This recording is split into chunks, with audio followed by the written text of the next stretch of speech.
Hello, everyone. Welcome to Cocktail Hours, episode 123. I'm Andy. And I'm Cheri. I didn't even look. Sorry, go ahead. Well, that you're not Cheri, you are Cheri. I am Cheri. Hold Okay. up. It's me. And with us, with the cool avatar is... Colette Moody. You Awesome. did so. What is? You didn't even look. You didn't even look at who you were. I didn't look to I'm see- confused. No, I didn't look to see which episode it was. I Oh, forgot to look okay, and see okay. what I episode got it was. It's awesome. We are always crazy. We are always crazy. So, are we drinking anything? What's everybody drinking? Well, I'm I'm just having some delicious water. Water with, delicious water with lime slices? Yes. That Okay. sounds super healthy. Mhm. I'm having a Coke Zero because I mean it's only 4 o'clock, so it just feels a little early to me. Okay, well, after all those confessions, I'm drinking nothing. Yeah, Oops, you're- Oh, and somebody wants to apparently talk to you. that is her lie detector because that is not true. Holy shit, could the timing be any better? For real. Oh my god, that's so wrong. Okay, so moving So on. you're not going to confess about your tumbler of gin? Oh, sorry. Oh, It's you are not right. Okay, so those of you watching at home or at work or where the hell you're watching, this is the largest tumbler that Tervis makes, and I think it's either 16 or 24 ounces. It's pretty damn big, right? It's bigger than my Yeah, I'm gonna. It's To my me, head. it looks like 24 ounces. It's probably 24. Yeah. So, it has this nice little crease right here. You see that little crease? You all see that little crease? Nice little crease right there. Well, I fill that up with gin. And then the rest, the bigger, giant part of it, I filled up with La Croix lime seltzer. All right. And Well, I just did this about 20 minutes ago. Laura has just poured me a tequila shot. Oh, yay, Laura. Give her my best because I like it. We got Casamigos. Have you guys had that? It's the George Clooney tequila. I haven't had it. I've seen it. No. Yeah, got the Reposado. So we'll see if this is, and it is in my Lord Byron shot glass I did not know you had a Lord Byron that shot. has the quote that says, "Man, being reasonable must get drunk. The best of life is but intoxication." Here, here. A drink to that. Hold on now. All right. I'll drink later. I tell you, that's one of the things I can thank Fletcher Delancey for is introducing me to Tanqueray. Rancor. Yeah. Oh my God, it's so good. It's ever. Oh, good. So for you gin drinkers, I used to be a gin and tonic person, but I ran out of tonic water one day, and I had this little mini bar fridge. It was full of lime seltzer water because I can't stand regular water, so I have to find some way to drink it. So this is a really good way for me to do that. So I was out of tonic water. I'm like, God bless America. What am I going to do? And I'm like, oh, lime seltzer water. Let's try that. Holy crap. It is so good together. If you get the right gin, not cheap-ass gin, you get a decent gin, and you can really taste it, right? You don't have that cloying effect of the tonic water. So, yeah, I don't even order tonic water with my gin anymore. I don't either. I'm exactly the same way. We were just talking about this, especially with the Rancor. It's got such a delicious flavor that the water doesn't. It gives it that fizziness, that lightness, but it really allows the flavor of that gin to come through. It really does. It's very good. Yep. Very good. Huh. I guess So there we fulfilled the cocktail hour portion of the show. Well, I'll have to give that a try. I mean, this tequila is okay. Nothing to scream out, huh? No, I mean it's not bad. I mean, I can drink it straight, so it's fine. Well, I've been doing the gluten-free thing for a while, and so it came as a big shock. I know I'm kind of sheltered in some ways. I know it's hard to believe, but I did not realize that vodka is really, in this country at least, well, maybe even other countries, is predominantly wheat. I stupidly thought it was potatoes. I had I thought it was potatoes too. that wheat mostly is what they use to make vodka here. Oh, I was shocked because I realized that, holy crap, now I can only limit myself to vodka that I know is gluten-free, which they make it out of corn, I think it is. So I got a shit ton of vodka back here I can't drink now. Okay. Give it to your brothers. I know, right? Vodka made out of corn sounds like corn liquor. I haven't tried. And you know, but I would assume that stuff made out of wheat or barley would be a whiskey. I mean, corn mash. I was always under the impression that the kind of distilled spirit that you create is based wholly on what you start with. So I would have said that vodka was potatoes as well. So maybe it's potatoes and some other stuff? Well, I pulled out because I was completely shocked when I heard it. So I pulled out my bottle of Grey Goose, which I love Grey Goose. And when you pull it, you look at the ingredients, wheat. Yeah. I was like, what? So I didn't put my cheap ass bottle. I think I got Stoli over there. Actually, I think that's Stoli. I didn't look at that one. But I thought that was potatoes for sure. But it might not be. Bastards. All right, let's talk about the book. What? Oh, yeah, there's a book. Shit, it's called Cocktail. Come on now. All right, so I think we chose this book based on Cheri's recommendation, or at least Cheri's interest. Is that correct? It was my recommendation. I'd read it before. I get the impression that I'm just going to predict that neither of you liked it nearly as much as I did. Come on. So this should be a good conversation. I'm thinking it's still, no matter what, I don't think that there's any way that you liked it less than Killing Cupid. So I'm already ahead of the game. Okay, well, let's introduce our audience to what we read. We read John Scalzi's Lock-In, and I, of course, read it about a month ago. It's true. So there's no telling if you liked it or not. You may not even remember. So droll. No, seriously. I can tell you unequivocally that I remember enjoying the book so much that I actually am going to read more from this author. Oh, good. Oh, good. Yay. Because his newest book, Collapsing Empires, is so much better than Lock-In. If you like Lock-In, you will absolutely love Collapsing Empires. It's so good. And if you do the audiobook, Will Wheaton also narrates that one. And I think he did a fantastic job. I really think so. He did a really, really good job. I had very low expectations for him based on some of the crap I've heard on the internet over the years. He did a fantastic job narrating this story. Yeah. He really did. I think this is the third book that, or the fourth that I've heard him narrate, and I've enjoyed every one of them. But Amber, he did a great job with Ready Player. She did, and that's the one that I listened to that one for this go around, since I had already done the Will Wheaton one. I wanted to do a comparison, and we'll talk about why it's possible for a book that's written in first person to be narrated both by a male and a female. Okay. And have it be okay. So we'll talk about that too. But okay, so Andy, good. I'm glad that you liked it. Colette, I look forward to hearing whatever you had to say, no matter if you liked it or not, because I know that there are some things that you pick up on that we miss, and I'm really looking forward to this. Instead of just telling you what it's about, I will. No, this is really long. I'll just tell you what it's about. Is that okay? You want me to read it? An hour show. Seriously, we've only been on like 9 minutes. So go ahead and read the thing. Okay. All right. And I'm reading this off of Goodreads, so Amazon may have a different one. Sometimes that happens. Not too long from today, a new highly contagious virus makes its way across the globe.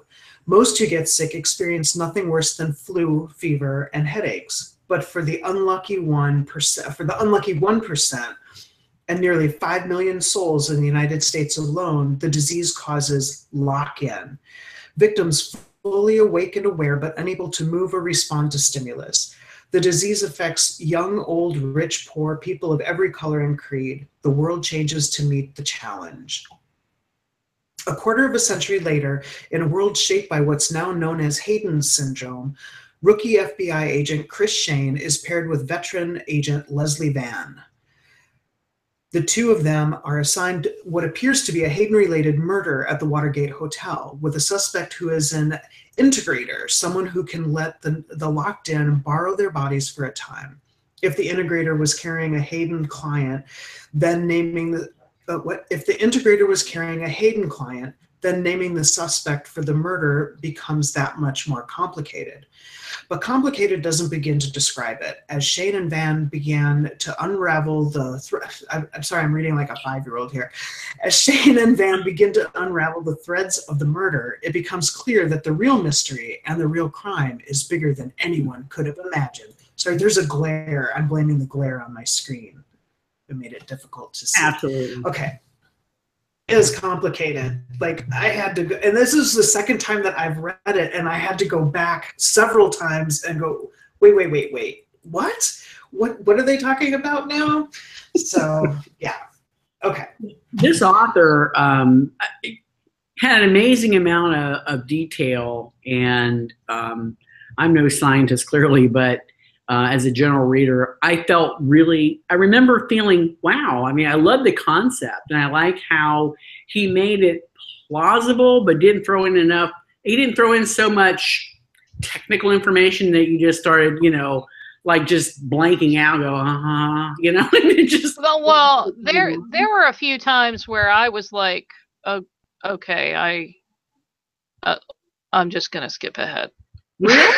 Wow. Well, just the stuff where where he was getting into all of this sort of cyber detail, that I was like, okay, I'm kind of lost. Oh. It didn't happen very often, but yeah, like 2 or 3 times, I was like, That's what I do with sex scenes. Really? Go right past them. No, I do that too with sex scenes. Like, okay, I get the gist. Oh, no, if a sex scene goes on, the sex scene lasts more than a page or two. I'll go be fair, more than 2 pages. I just don't have patience for it. Okay, yes, I understand. I know. I get it. Let's just go. That's fine. Let's get back to the plot, please. Let's go. Yeah. What? I'm doing my. Andy. What the? Oh, that just sucks. I have no ability to make one right now. Oh, damn it. Anyway, anyway, so I appreciated that it was enough to sound believable, at least to me. And it kind of just sucked me right in. I noticed that was, not every author does that. When you start reading a book, you're like, sometimes you're just, okay, you're waiting for it to pick up. I mean, not that you don't mind the word craft, but it just hasn't sparked your interest. Well, this guy, as soon as I started listening, I was sucked right in, which I really appreciate. I got that attention span. I thought the beginning, it took me a little bit to get into both times. I was like, okay, I don't want to hear about the disease. I want to get into the meat of the story. So, having that in that very first, like in the prologue, the stuff about Hayden's lasts very long, and it gives you what you need to know to move through the story without him having to go back and try and explain all of this stuff. But for folks who do want to know more about the progression of the disease and all of that, at the back of the book, there's they frame it as a novella, and a friend of mine, Michelle, had told me about it, that it's on his website. So if you have the ebook or the paperback, you can go to his website and read all that. So it was pretty nice that they had included it at the end of the audio. I liked that. Yeah. Mm-hmm. Okay, so the story kicks off with Chris Shane, who has Hayden's, and he is in what they call a threep. And they call it a threep. It's some people call them a derogatory term, the clanks. And that he gets into that, the author gets into that right away with the scene between Chris Shane and a police officer who calls him a clank, and Chris is like, yeah, we really don't like that. You can, what would you, and the guy says, well, I never know if I should call you, if clank is the right word or if threep is the right word. And Chris comes back with something like, well, think of it this way. Would you rather be referred to by the sound of broken machinery or by an iconic android? Because it's after C-3PO, they call them threeps. So, there's a lot of humor in this book. But yeah, man, the plot can be super, super complicated. Yeah, I love this character. Yeah. So the reason that both Amber Benson and Will Wheaton can narrate this first-person POV book is because Chris's gender is never mentioned. Right. Because the threeps in general don't have a gender assigned with them. I think in one passage it was described as kind of like an Oscar statuette. There's no real facial features, and so it wasn't something that came up, and he wrote it intentionally like that. Even when Chris is speaking with Emily, it's always my kid, or just being addressed by Chris. Race isn't brought up until much later. Much later, like the last quarter of the book. Right. When something kind of forces it. And I remember even this time being kind of caught off guard by it, like, But what's funny is, yeah, because you get images in your head and just go with it.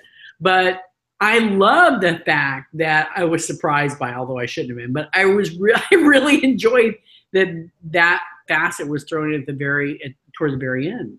Mm-hmm. Yeah, and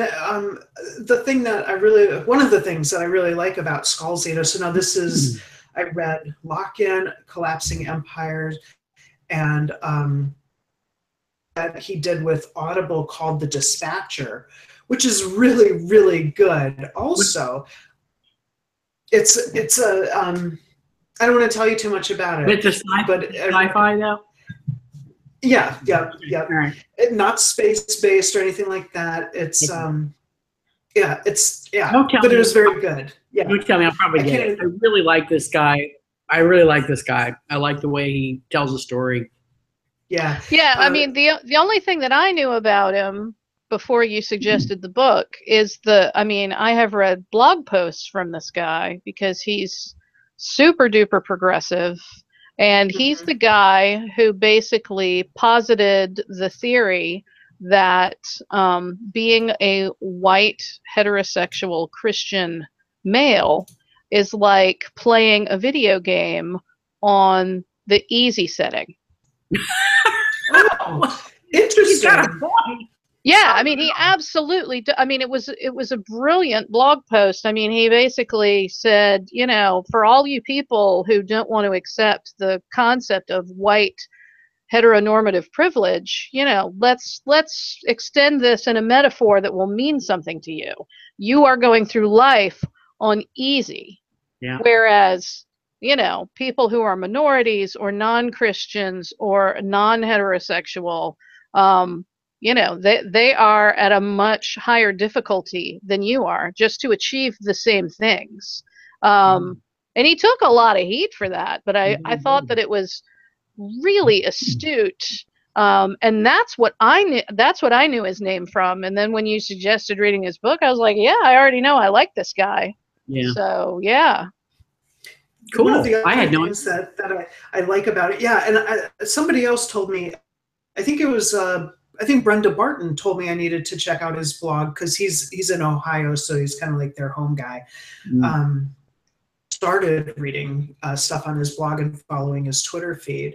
But Another thing that I really enjoy about his work, and I saw this to a much higher degree, I think, in Collapsing Empire, is he doesn't make same-sex relationships, bisexuality, any of that on topic. I mean, he just, like in this book, one of the characters, he's in a, you know, two of the characters are married men, married to each other, and it's like, you know, this is his husband, he's sitting next to his husband, but it's never an oddity, you know, it's not anything that needs to be explained or defended, or it just is. It is. I like that a lot. Yeah, I do.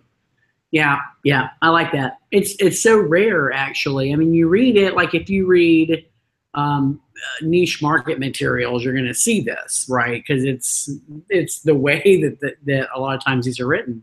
But it's so gratifying. I don't know if that's the right word, but it's gratifying to see it in more of a, you know, mass market. I was completely taken by surprise by it, and I was happy.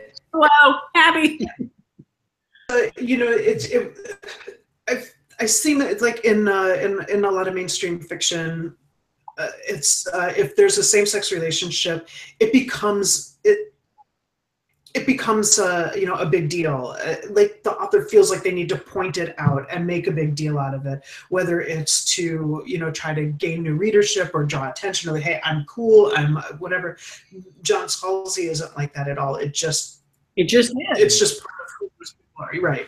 He didn't make any more explanation than anything else. I mean, it was just boop, like it was just a natural part of life, which it is, but segments of the population where it's not.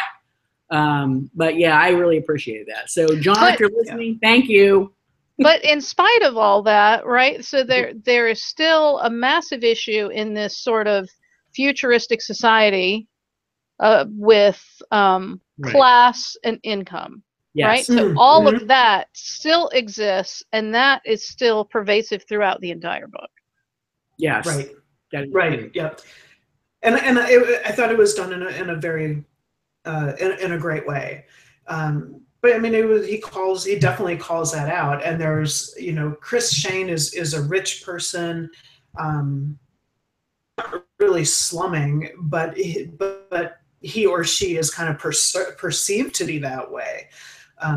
You know, why are you working? You don't need. I thought so. I thought that there were some comments made by other FBI agents. I just thought they were jealous fucks, honestly, because I was pretty happy that Chris decided to do something constructive with his life, when in fact you bring up a good point. He didn't have to, because he could have relied on the family money, but he didn't. He wanted to, you know, do something, strike something out and do something on his own. And I found that, you know, to be really great.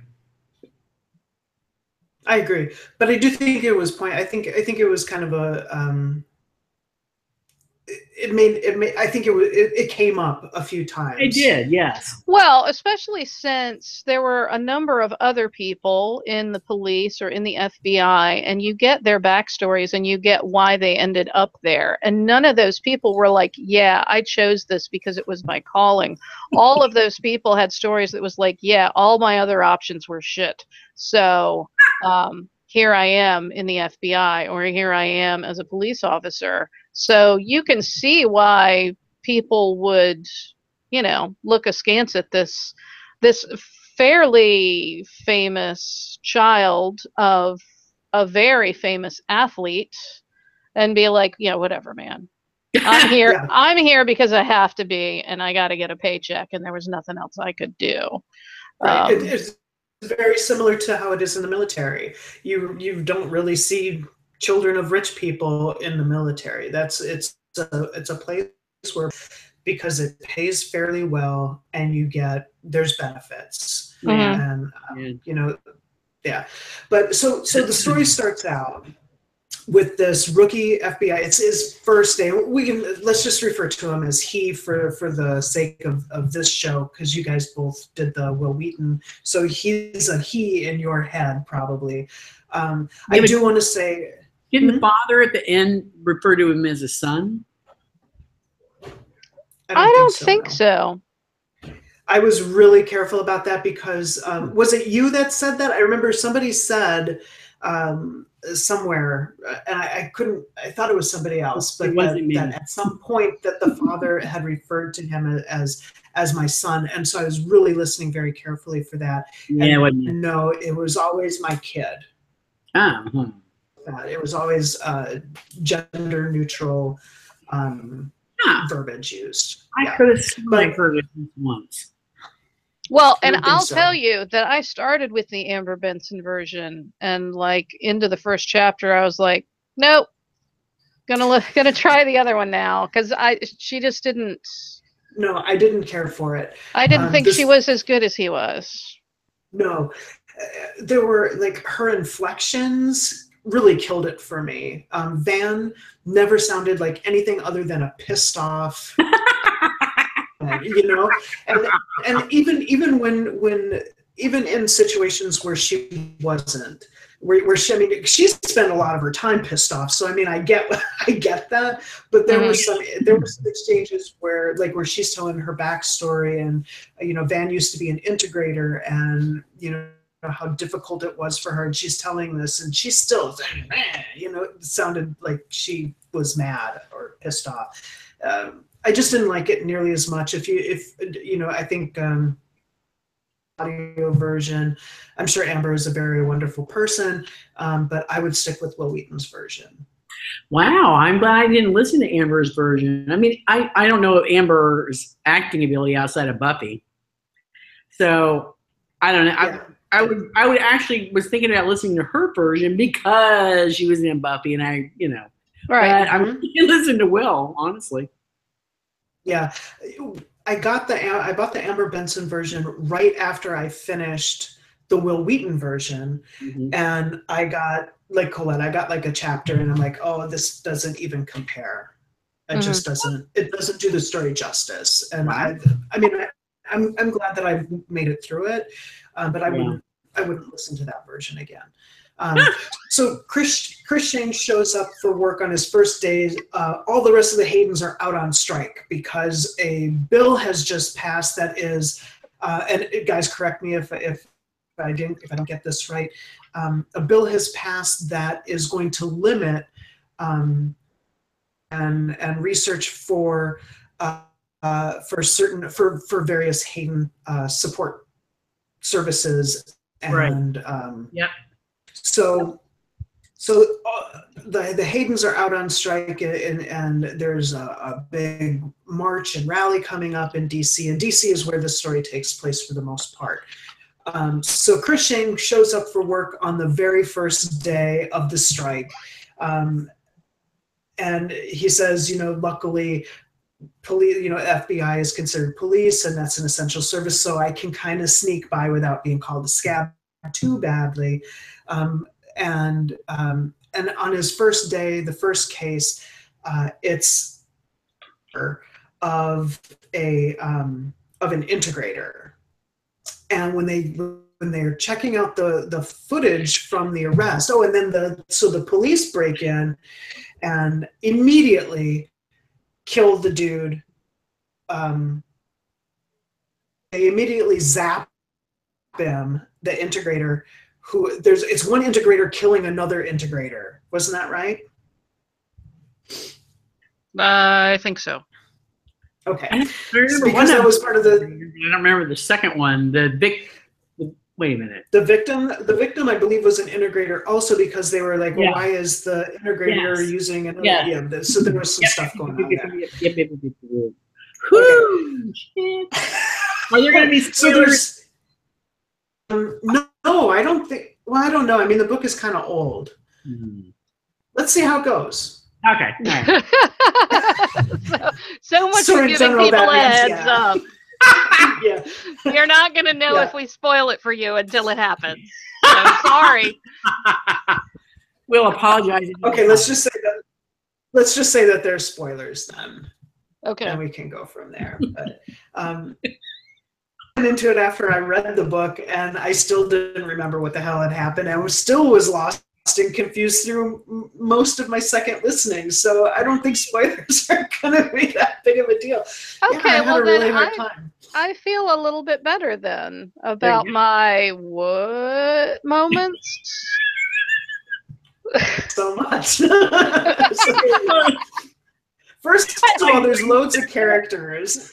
There are. It was a little Brothers Karamazov-y. Oh, no. There were so many characters, and some of them I couldn't keep track of who was who. Is this bad guy really a bad guy? Who is this dude? I don't remember what he does or how he fits in. If it wasn't Chris, Van, or the Dr. Hayden, or her dad, I really don't know who anybody else was. Well, I remember the Navajo dude. Wait, what? wait. Because he's a major part of the plot. Hold on a minute. Which one? So there were two Navajo guys that were. So the first one was Johnny Sani. Right, and he dies. He does die. Yes, through mysterious circumstances. Right. And then, of course, we end up talking to the president of the Navajo Nation. Right. He does not die. Nope. But yeah, and then there are the relatives. There's also of Johnny May and the sister. If by chance, some weird miracle, the author ever watches this video, here's what he's going to be doing. Oh, these bitches are killing my book. So, John, we apologize. We apologize. We really liked your story, though. So, I guess, what he could take away from this is that he should have named his characters like A, B, C, and D. So that we could keep them all straight. Oh, no. Or that we need to go out and get the Cliff's Notes.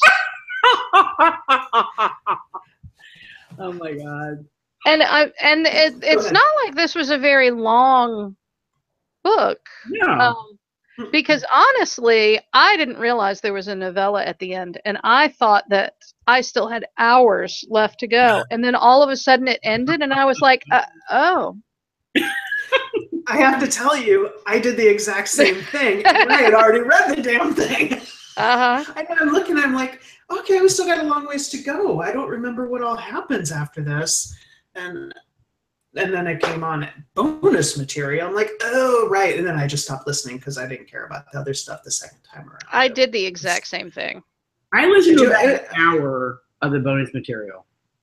That's all I did. I read it all online, and then I listened to it the first time I did the book, but I didn't listen to it again. I mean, so we get into this case, and there's a rivalry between Agent Van and one of the police officers, this female police officer, and they are just knocking heads. I don't remember what that lady's name is, but she. Wait, it was in the summary you read off Goodreads. It was No, Agent Van. Yeah, but who was the chick that she was on the police department that they were knocking heads? Yeah. Her name was Trin. Yeah, that sounds right. Sounds right, yeah.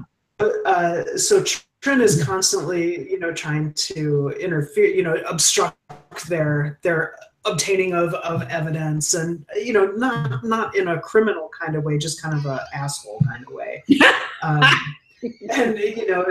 she shows up a few times, and she's just an asshole, and it's fine. But it also kind of creates something for Shane and Van to bond over. They're kind of coming up against this other character.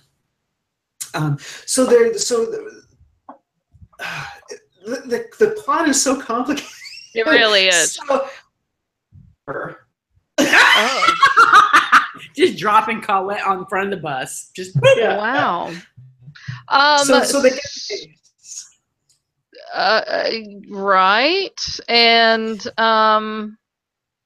all I can say is that other people die.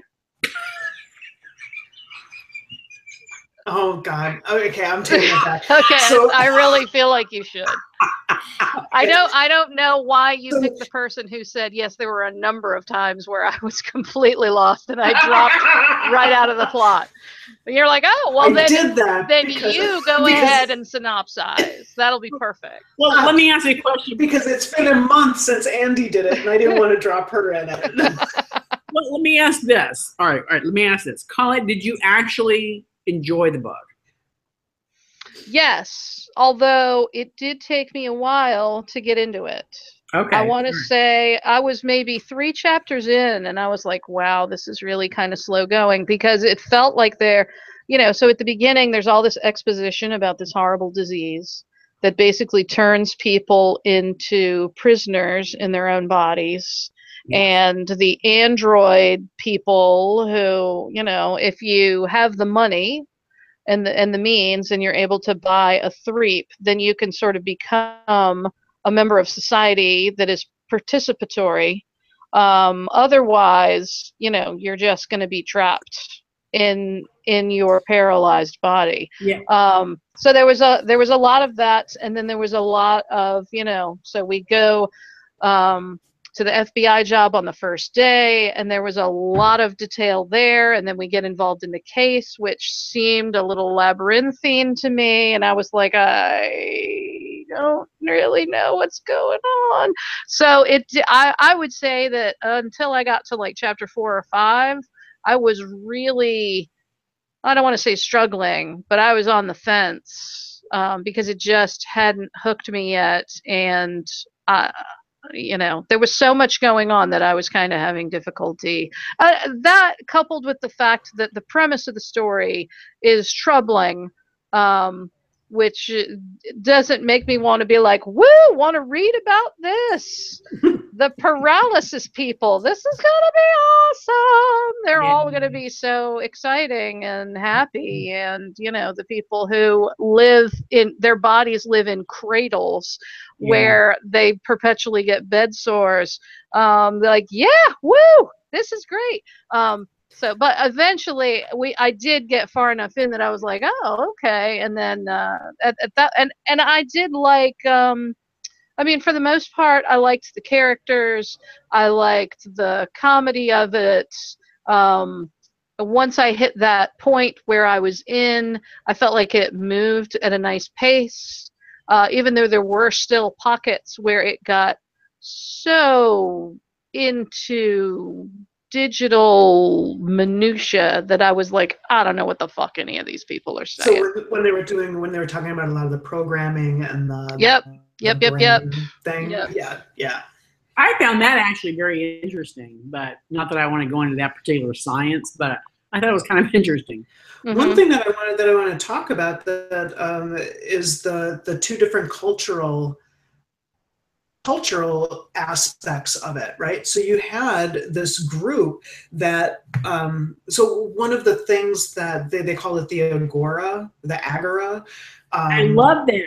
Oh my God, that was awesome.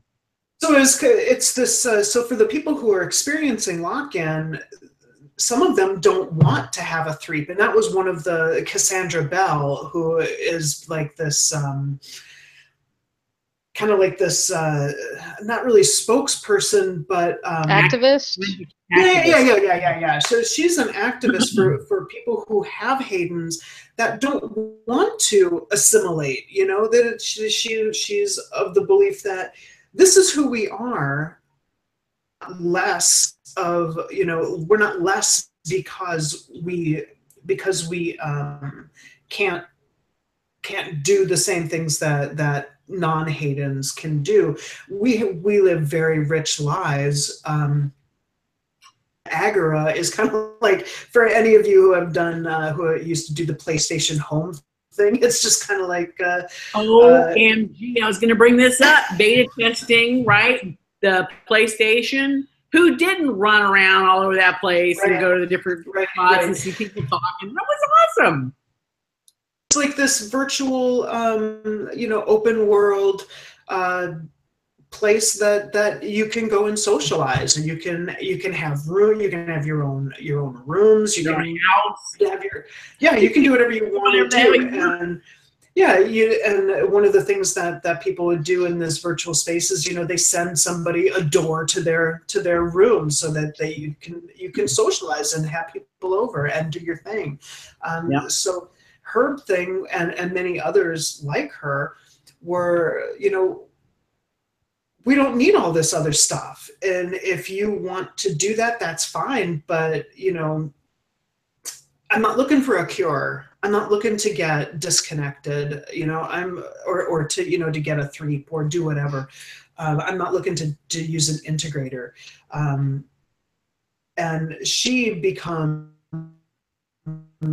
used by the bad guys, as they're kind of given the impression that she's behind a lot of these attacks and things that are going on. So there's a lot of intrigue going on here, but I really enjoyed the cultural aspects and the way that the Haydens interact with each other. And I thought that was so interesting. Yeah. That was probably the best part of the book for me, was, Chris always says, so using my inside voice, I called so-and-so. So, he's at a dinner party and having this entire other conversation going on with his partner, and nobody knows because he's doing it, inside his head. He's like 7 and 9 in a cortical implant. Just saying. What? 7 of 9 in a cortical implant. The collective. He had his own collective. Yeah, I didn't see that show. No, I was just reading the thing. You know what I'm talking about. Stop it. Anyway. I know. Okay. All right. So, yeah. So I really like that part. That was good. Yeah. Yeah. All the way through, I really enjoyed this book very much. And it's hard. I find it, for me, very difficult to find authors where I want to continue to read, their work. And I'm putting him in that list of work to continue to read. And the one that you had recommended to me, that's next on my reading list, actually. So excellent. I think you're going to love it. It's so fun. It is so fun. It takes place in outer space. I love that. Nothing but strong, capable women, ass-kicking women. It's so much fun to read. And I had the same response. I had never read John Scalzi before, and the thing that made me interested in it is I saw that Will Wheaton and Amber Benson had done birds scrolling on Audible, and it's like, oh, that seems like it could be kind of interesting. And then Nikki listened to it with me the first time, and we both had the same reaction as you did, Andy. This is definitely an author that I'm gonna continue to read, and now he's my go-to sci-fi author now. Cool. I really enjoy it. Yeah, and there's a sequel coming out to Lock In. I forget what it's called. I will look. What about you, Colette? You gonna read anything more by this author? Yeah, absolutely. Yeah. Sure. Do you like science fiction? I mean, outer space science fiction. Do you like that? It's not typically a go-to genre for me, but anything that's done well is a thumbs up. I mean, just like I probably wouldn't pick a sci-fi movie to go see as my main thing, but like Aliens is a classic friggin' thing. Yeah. And then Alien movie? Wait, which one? The newest Alien movie. No, I don't. I'm not even really sure where in the chronology it's supposed to happen, because honestly, I saw Prometheus and I was like, dude, what the hell? I was so mad at the end of that movie that you know, it has probably put me off of subsequent Alien movies, at least for a period of time. Because I was like, who is this like hairless, pasty white dudes at the beginning? I don't even understand what's going on. No, you were hilarious. You know, a good movie, like I would say that the second Aliens movie is the best Alien movie, because that really is like an action film as opposed to Alien, which was really kind of like a horror thriller kind of a It was thing. more of a suspenseful horror thriller, yeah. Right. Not a people's skin come off kind of horror movie like they like to do now. But I mean, that second movie, like, you didn't need to see the first one. I mean, it stands alone as just a well done movie. So Prometheus does not. Yeah, you definitely have to be immersed in the mythology of that series to really come away with that satisfaction with Prometheus. There's no doubt about it. Yeah, and maybe that was the part that was missing for me, because I did get roped into watching the third one, like over at somebody's house or something. The penal colony. Oh, right, oh yeah. my That was God, awful. that was just a horrible piece of burning shit. Yeah, that was not one of the stronger ones in the mythology. So at that point, I was like, I'm out.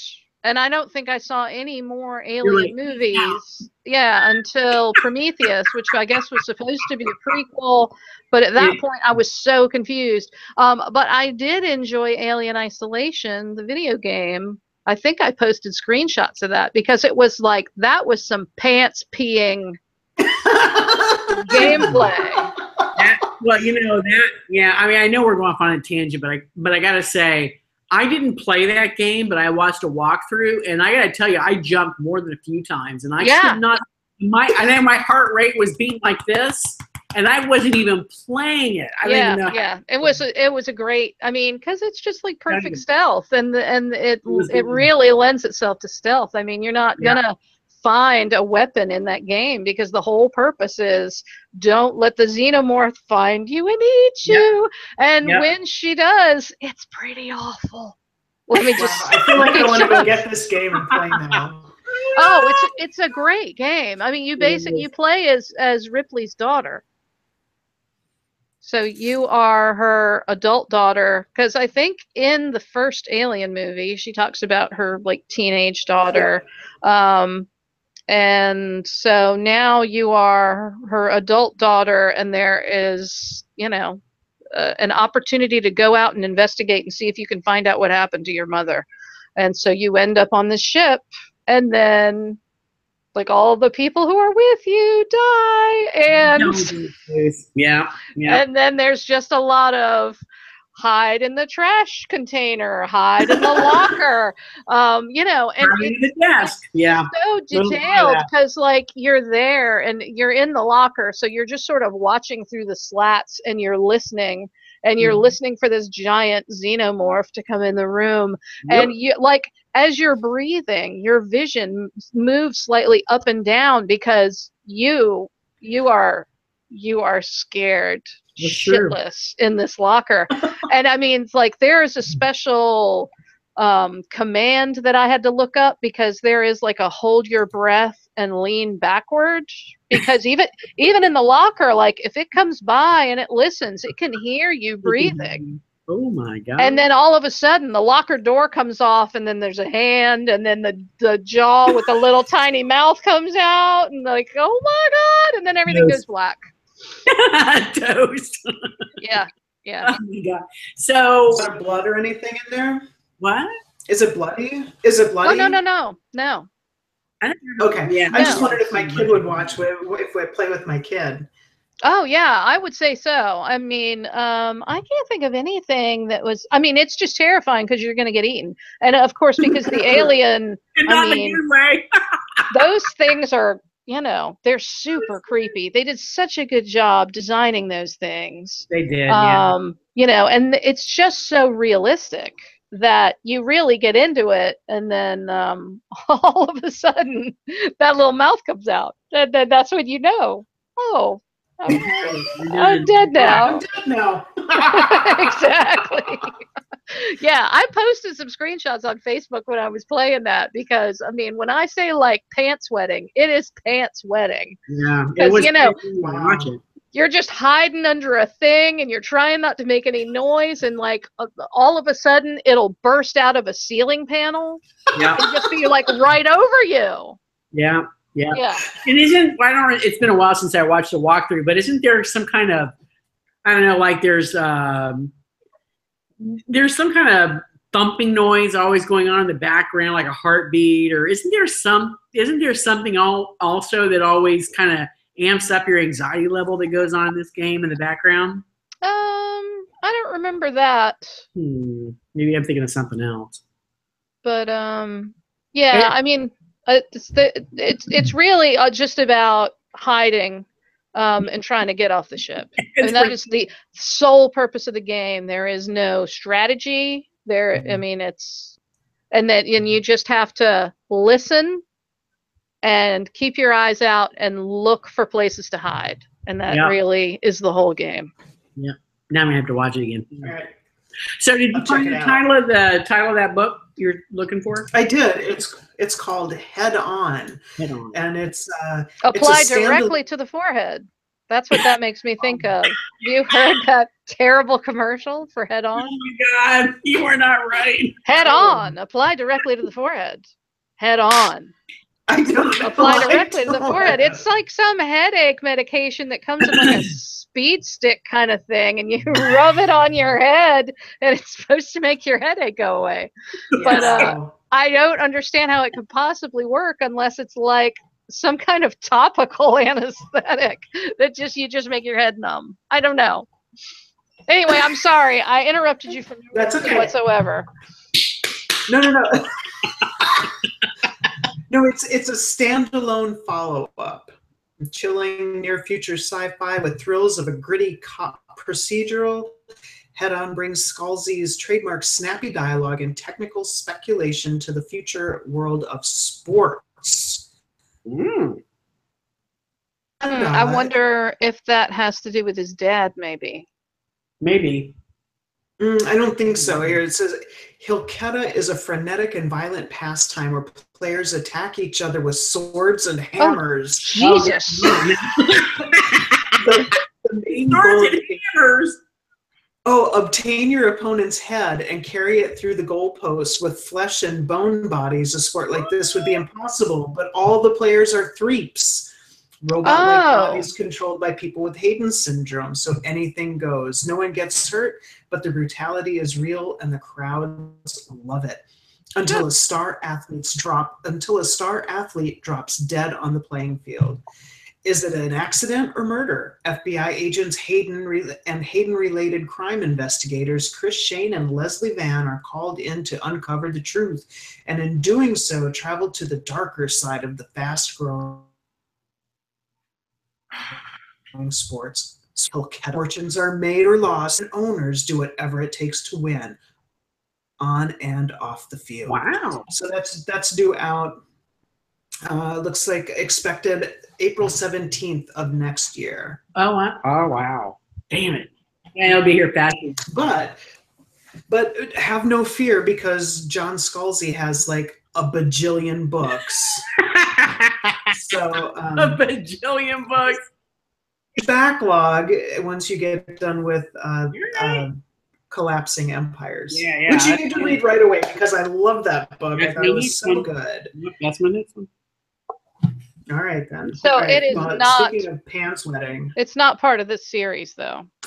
it's just a standalone, but the same people are in it. Oh, so then it is. Yeah, it's all right. So it's the same. Yeah, it's the same world. It's in the same universe. Yep. Okay. Yep. All right. Yep. All right. Cool. Water. I'm gonna have to cut this show early. Listen, you need both. I'm over here squirming. I'm like, oh my God, that 24 ounces is hitting me. Woo! Bad news. So I guess the is here, gang. Overall, I mean, there's some technical business that you may or may not enjoy, but overall, the story is actually engaging, and I think all three of us can say that we would recommend that you read it. Yes. Okay, excellent. Yes. So, there you go. So I don't know that we've actually decided when the next show is. We may have, but I of course I didn't look that up. No, we haven't decided when or what. Okay, so we will figure that out. We'll let you know. Stay tuned, and thank you for joining us. And be sure that you tell your friends, especially if your friend is the author we talked about today. Imagine his comments. Really? Oh my God, people! What the hell? Anyway, so we've enjoyed having you on here and talking. We've enjoyed talking to each other, and thank you for tuning in. Bye.